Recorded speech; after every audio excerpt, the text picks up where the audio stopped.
Salam damai sejahtera. Berjumpa dengan saya Jo Burning dalam firman awal pekan. Kita akan berdoa. Kami bersyukur dan berterima kasih di awal pekan ini Tuhan. Tuhan boleh menguatkan, memberi kesehatan tubuh, memberikan sukacita, memberikan semangat untuk kami semua memulai pekerjaan rutinitas kami sehari-hari. Kiranya Tuhan memberkati setiap langkah kami. Terima kasih. Dalam nama-Mu yang kudus Tuhan kami Yesus Kristus kami berdoa. Amin. Firman Tuhan awal pekan saya ambilkan dari Galatia pasal 1 ayatnya 8. Tetapi sekalipun kami atau seorang malaikat dari surga yang memberitakan kepada kamu suatu Injil yang berbeda dengan Injil yang telah kami beritakan kepadamu, terkutuklah dia. Saudara yang dikasihi Tuhan, yang berbahagia kita yang mendengarkan firman Tuhan dan melakukan dalam kehidupan sehari-hari. Saudara yang dikasihi Tuhan, kehidupan di dunia ini dinamis. Kehidupan banyak ragam, termasuk juga kebebasan. Di dalam kehidupan alam nyata, banyak kebebasan manusia, termasuk kebebasan berpendapat atau berkomentar.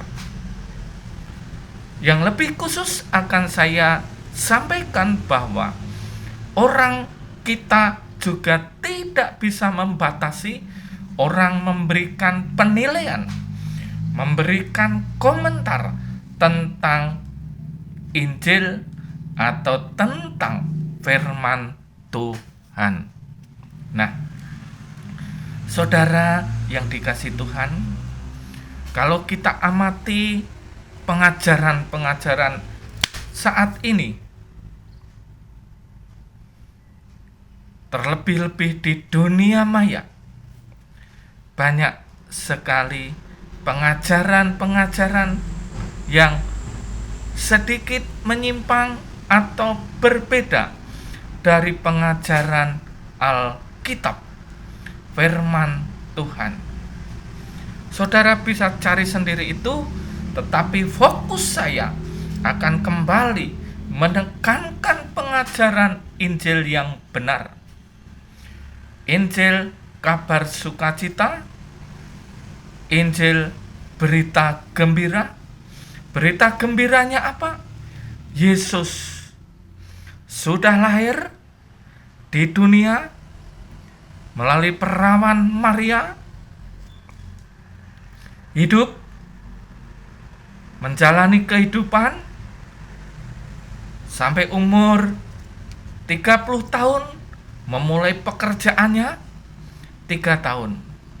Intinya, Yesus yang hadir dalam perjalanan pengajarannya, dalam perjalanan hidupnya, mengalami penderitaan-penderitaan, siksaan-siksaan, dan pada akhirnya mati.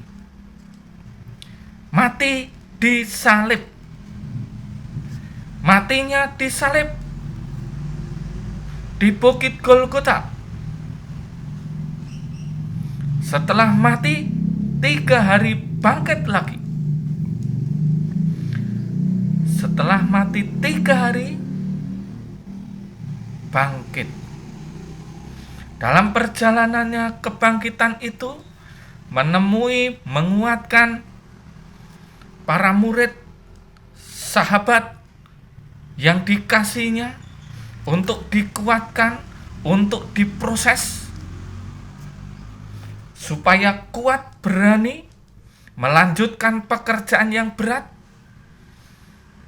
dan naik ke surga. Naik ke surga.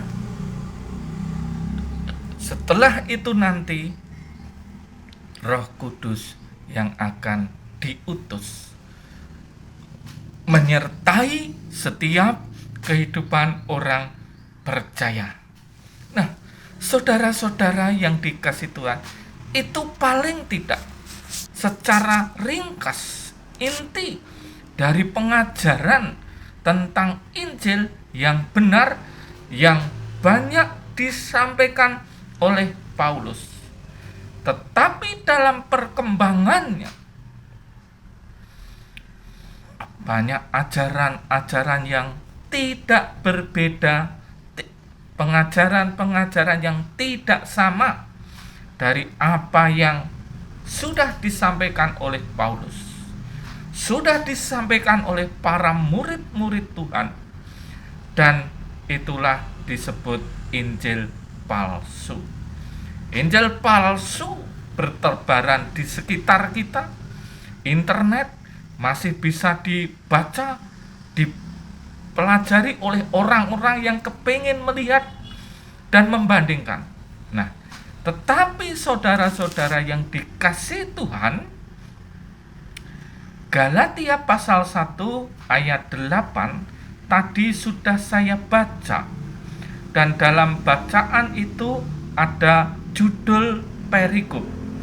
Judul perikopnya jelas, hanya satu Injil. Hanya satu Injil. Injil hanya satu. Kalau siapapun saudara mau mengecek kebenaran Injil, buka Bible, buka firman Tuhan. Bible ini saudara bisa buka. Tetapi sekalipun kami atau seorang malaikat dari surga mengaku, nah ini saya ulangi, tetapi sekalipun kami atau seorang malaikat dari surga yang memberitakan Injil kepada kamu,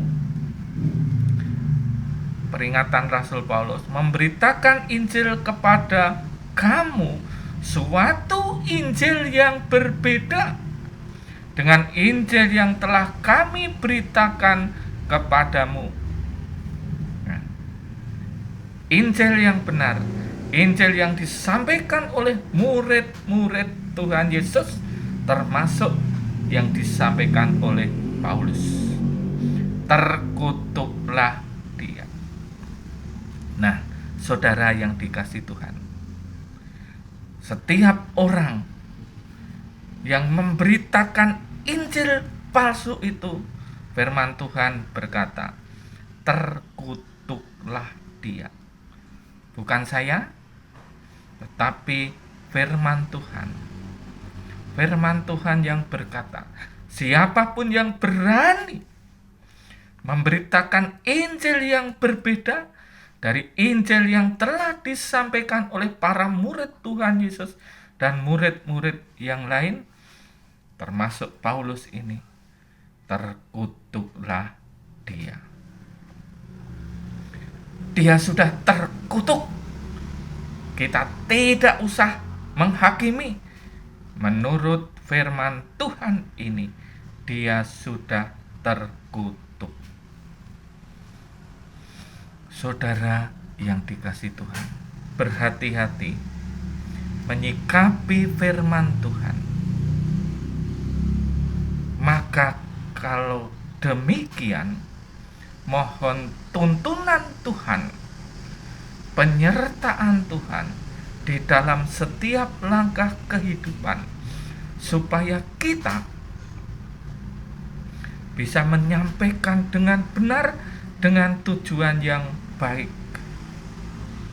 Tetapi ketika saudara membuka kitab Injil untuk mencari hal-hal yang negatif, mau menyampaikan firman Tuhan, berkata-kata yang berbeda dari apa yang tertulis di dalam kitab ini, firman Tuhan tadi sudah berkata, terkutuklah dia. Misalkan saudara memberitakan melalui khotbah atau kelompok-kelompok apa, bahwa Yesus bukan juru selamat.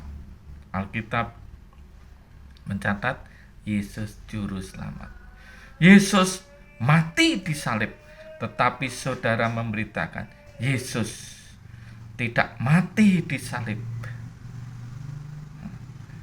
Yesus, saudara memberitakan Yesus manusia biasa, bukan Tuhan.